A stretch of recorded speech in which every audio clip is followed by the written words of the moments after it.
Hey gamers, have you ever wondered what happens when a massive company like Nintendo takes a small-time streamer to court over piracy? We're talking big legal drama with a tiny price tag, only $17,500. But don't let that small number fool you. This victory isn't about the money, it's about setting a huge, scary precedent that could change how all of us game, stream, and even use things like emulators forever. Stick around because we're diving into this landmark case and another surprising legal battle involving the Pokémon company. So Nintendo just won a piracy lawsuit against a streamer named Keighin, also known as EveryGameGuru. Jesse was streaming pirated, pre-release copies of games, and he failed to defend himself in a Colorado court. The court ordered him to pay $17,500 in damages. Now that might seem like a drop in the bucket for a company the size of Nintendo, but here's where it gets interesting. The real goal was to get a permanent ban.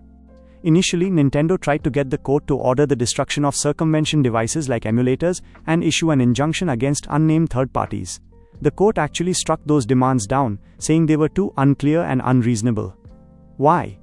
Because the court acknowledged that tools like emulators, cryptographic keys, and ROM repositories are unfortunately available online, and they couldn't just punish the defendant for merely linking to them. However, the final judgment gave Nintendo exactly what they were truly after: a permanent injunction against the streamer himself. This order officially bans Keighin from ever infringing on Nintendo's copyrighted works again, which includes streaming, and more critically, it bans him from trafficking in Switch emulators, Nintendo's proprietary cryptographic keys, or other software or technologies that bypass their protective measures. This is a huge win for Nintendo's legal strategy against piracy and emulation. But that's not the only legal drama they've been in lately.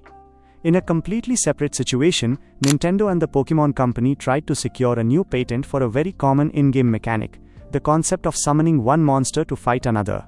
This move was widely seen as an attempt to push back against developers like Pocket Pair of Palworld. Unsurprisingly, the Japanese Patent Office refused the application.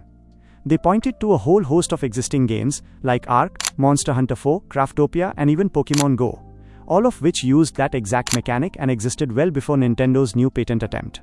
The concept was clearly not unique.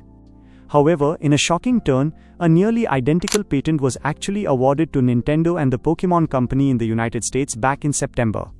This US patent has raised eyebrows because this summoning mechanic is so fundamental to so many different video game franchises. The Japanese office's rejection of the same idea could be used to challenge the validity of that US patent in the future, especially if Nintendo tries to use it in further legal action against other developers. Ultimately, these two stories show Nintendo is getting incredibly aggressive about protecting their intellectual property,